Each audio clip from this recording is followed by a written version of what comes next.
እሺ ሰላም እንዴት ናችሁ? ውድ ቤተሰቦች ይሄ አዲስ ዩቲዩብ አካውንት ነው። ላይክ ሼር ሰብስክራይብ ማድረግ እንዳይረሳ።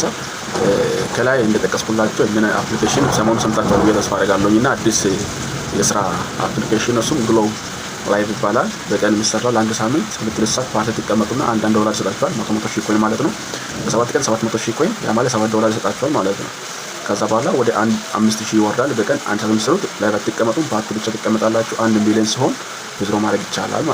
1 ሚሊዮን ማለት $10 ማለት ነው። ነገር ግን $10 ቢደርሱ ዊዝድሮ እንዳታደርጉ ያግዳቸዋል። ለምን ካላችሁ ሁለት ምክንያት ይፈልጋል። አንደኛ 30 አክቲቭ የሆነ ሰው ፌስ ኦቶንቲኬሽን ሰጥቶ የፊት አሻራ ሰጥቶ ከእናንተ ስር 30 ሰው የግድ መስራት አለበት።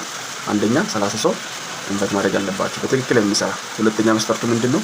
ከሰው ፕላትፎርሙ ከሚሰጣችሁ ጊፍት ከ1 ሚሊዮን በላይ ሌላ 1 ሚሊዮን ኮይን ከሰው ጊፍት መቀበል አለባችሁ። ስለዚህ ምንም እንኳን የፈለጋችሁ $10፣ $20፣ $30 ቢሰሩ 30 ሰው ኢንቫይት ካላደረጋችሁና 1 ሚሊዮን ኮይን ከሰው ጊፍት ካልተቀበላችሁ እኔን አፕሊኬሽን ሰርታችሁ ለፍታችሁ ገንዘብ ዊዝድሮ ማድረጋችሁ ነው። ስለዚህ እኔን ሳታውቁ ብላችሁ የምትሰሩ እንዳትለፉ አድርጋለሁ። የአፕሊኬሽን ስም ከላይ እንደጠቀስኩላችሁ ግሎ ላይቭ ይባላል።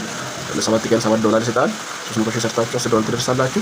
100 ማለት 1 ሚሊዮን ኮይን ከሰው መቀበል ከቻላችሁና 30 ሰው ደግሞ ኢንቫይት ማድረግ ከቻላችሁ መስራት ትችላላችሁ። አለበለዚያ ቢሰሩ ዋሉ የሌለው እላለሁ። መልካም ቀን። ቻው።